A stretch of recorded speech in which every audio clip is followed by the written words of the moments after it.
আসসালামু আলাইকুম প্রিয় শিক্ষার্থীরা, আরেকটি নতুন ভিডিও নিয়ে তোমাদের সামনে হাজির হলাম। আমি মোহাম্মদ বিল্লাল সরকার, বর্তমানে পড়াশোনা করছি রাজশাহী বিশ্ববিদ্যালয়ে। তো আজকে কিন্তু তোমাদের চূড়ান্ত ভর্তি বিজ্ঞপ্তি সেটা কিন্তু প্রকাশিত হয়ে গেছে। অর্থাৎ গুচ্ছের যে চতুর্থ মেরিট প্লাস হচ্ছে তোমাদের চূড়ান্ত ভর্তি কিভাবে হবে, কি কি কি কাগজ লাগবে, প্লাস কিভাবে সকল ভর্তি সম্পূর্ণ হবে, তারা কিন্তু গুচ্ছের যে ওয়েবসাইটটা রয়েছে সেখানে তারা প্রকাশ করেছে এবং তোমাদের এই ওয়েবসাইটের মাধ্যমে দেখানোর চেষ্টা করব এবং বোঝানোর চেষ্টা করব চূড়ান্ত ভর্তি বিষয়ে।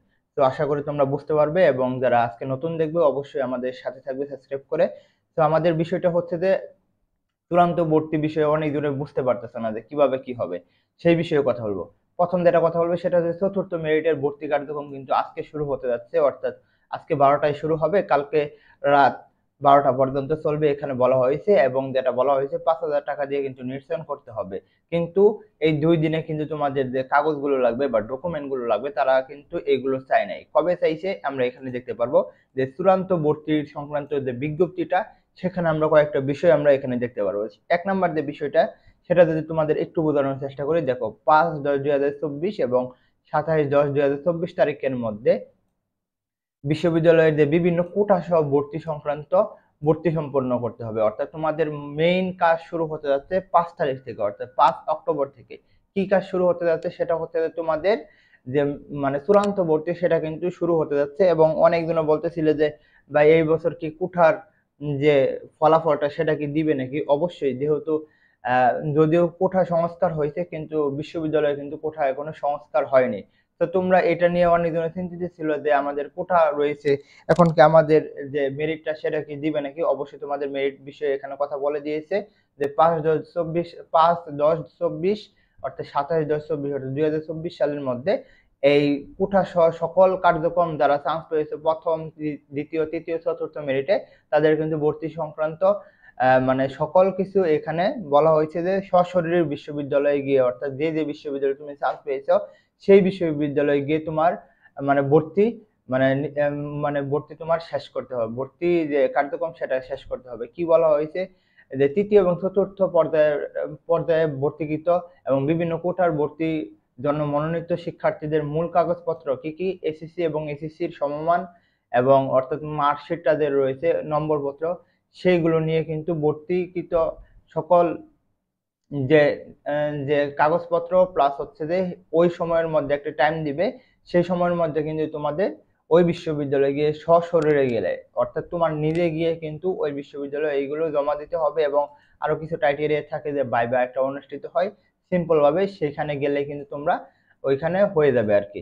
তো এবং আরেকটা কথা বলেছে 3 নাম্বার, সেটা হচ্ছে 20/10/24 অর্থাৎ তোমাদের ক্লাস শুরু হতে যাচ্ছে কিন্তু মোটামুটি ধরে রাখতে পারো যে 20 অক্টোবর থেকে। কিন্তু এখানে কথা বলে দিয়েছে সেটা হচ্ছে যে স্ব-স্বরে মানে নিজ নিজ বিশ্ববিদ্যালয় তারা সুবিধা অনুযায়ী তারা ক্লাস শুরু করতে পারবে। অর্থাৎ 20 তারিখে বললে যে সকল বিশ্ববিদ্যালয় 20 তারিখে ক্লাস শুরু করবে এরকম না। অর্থাৎ তাদের একটা নিজস্ব নিজস্ব মানে এখতিয়ার থাকবে যাতে তারা নিজস্বভাবে তাদের ক্লাস শুরু করতে পারে। কিন্তু মোটামুটি 20 তারিখ যেহেতু বলছে, পরের মাসে শুরু হওয়ার সম্ভাবনা অনেক রয়েছে। তো পরে যে বিষয়টা বলছে, একটা বিষয় অনেকজনই জিজ্ঞেস করছে, এটা বিশেষ করে যারা সায়েন্সে রয়েছে তাদের জন্য, সেটা হচ্ছে যে কৃষি গুচ্ছের পরে কি আমাদের মেরিট দিবে নাকি। তারা কিন্তু আগেই বলে দিয়েছে এবং তোমাদের দেখানোর চেষ্টা করেছি, তারা কিন্তু বলেছে কৃষি গুচ্ছের পরে তাদের যে ভর্তি কার্যক্রম সেটা কিন্তু চলবে। অর্থাৎ তাদের মাইগ্রেশন হবে কৃষিগুচ্ছের পরে এবং তারা মেরিটও কিন্তু তারা দিবে।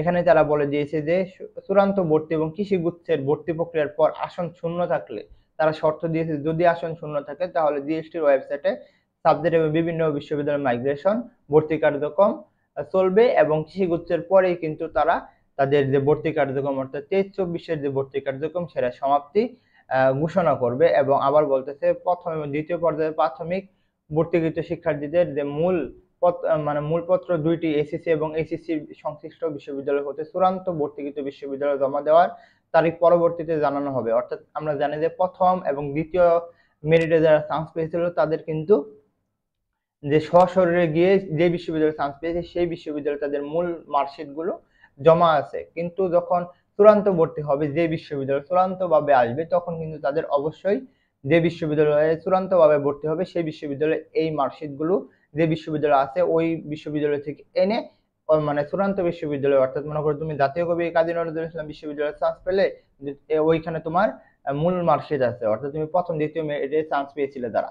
কিন্তু এখন চূড়ান্ত ভর্তির পর তুমি চান্স পেলে মনে করো খুলনা বিশ্ববিদ্যালয়, তাহলে তোমাকে ওই বিশ্ববিদ্যালয় থেকে অর্থাৎ জাতীয় কবি কাজী নজরুল ইসলাম বিশ্ববিদ্যালয় থেকে এখন তোমাকে খুলনা বিশ্ববিদ্যালয়ে এই কাগজগুলো জমা দিতে হবে ওইখান থেকে এনে। তো মোটামুটি এখানে এই চূড়ান্ত ভর্তি সম্পর্কে এই বিষয়ে কথা বলছে, অর্থাৎ 5/10/2024 এবং 27/10/2024 তারিখের মধ্যে তোমাদের ভর্তি কার্যক্রম শেষ হবে এবং 20 তারিখের মধ্যে তোমাদের যে ক্লাস শুরু হওয়ার কথা তারা এটা বলছে, এবং যারা প্রথম এবং দ্বিতীয় মেরিটে চান্স পেয়েছে তাদের কার্যক্রম অর্থাৎ মূল মার্কশিট গুলো চূড়ান্ত ভর্তি যেই বিশ্ববিদ্যালয়ে চান্স পাবে সেখানে জমা দিতে হবে। তো আশা করি তোমাদের বোঝাতে পারছি। অবশ্যই আমাদের সাথে থাকো সাবস্ক্রাইব করে, এবং তোমাদের প্রশ্ন থাকলে ফেসবুক পেজের লিংক রয়েছে কমেন্ট বক্সে, সেখানে গিয়ে আমাদের সাথে কথা বলতে পারো। এই বলে আমি শেষ করছি। আসসালামু আলাইকুম।